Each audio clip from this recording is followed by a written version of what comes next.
An important part of your world is water.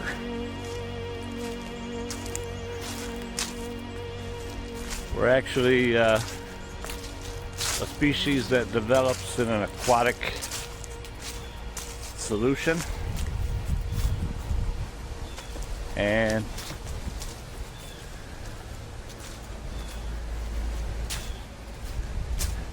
of course we're born into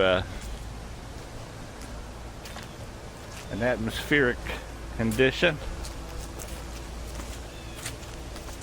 and over the course of our lives our bodies become less and less water.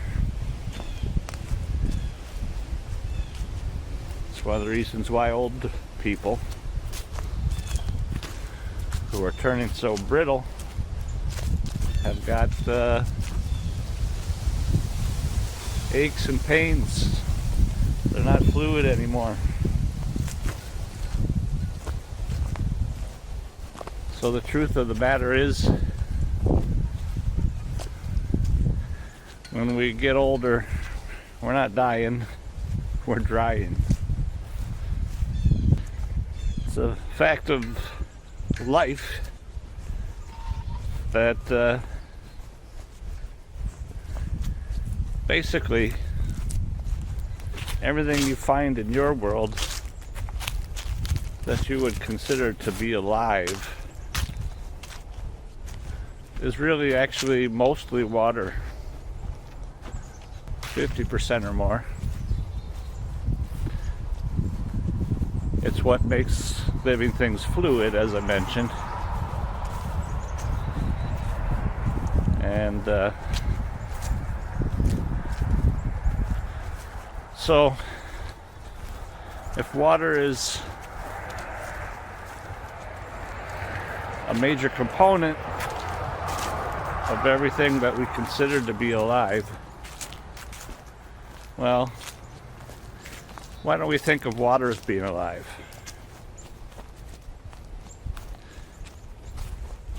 You know, obviously humans can move around on the planet. Well, water can move around on the planet.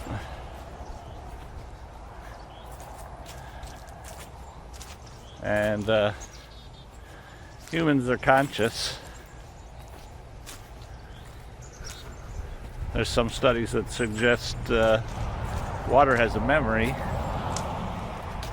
Well, it's not well known, but the fact of the matter is that all matter carries information. And you could say in a way that any kind of information that something has is a memory, even if it's just held in its body. Bodies of water, that's something we talk about.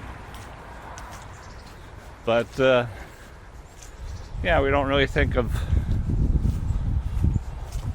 water as being alive. It's not typically considered that way. But water does move. Water does have a preferred temperature. It likes to be cold.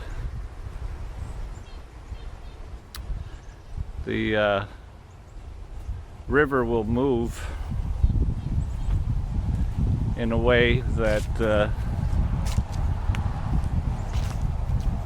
keeps the center of the river cold. It pushes the warmer waters towards the banks, and it pushes the sediment that the river carries into the banks. And that may just be a nature of physics type of situation, or you could think maybe the water's trying to insulate itself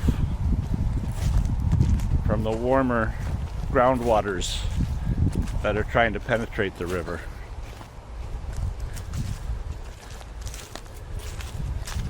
That's easy to write that off.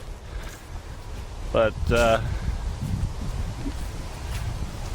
water does something else. It defies the laws of physics. When it gets too cold and the water has shrunk to a certain point that it's not comfortable with anymore, it starts to expand. And by expanding, it floats on water rather than sinks. And by floating to the top of the water, it creates a protective layer between colder air and the water that doesn't want to be quite that cold. So again, you might just write that off, but it's a little bit like the way your blood forms a scab to protect you from the atmosphere. It's the same resulting action, and you don't consciously form a scab, it just happens. So I get it, they're different, but there's a lot of things about water that are pretty interesting. So if actually water were alive, it'd be the biggest living thing on this planet. And the fact that we're finding water on the moon and Mars and almost every other thing in the solar system, well, that means there's life on other planets. We've already found it. We're just not talking about it.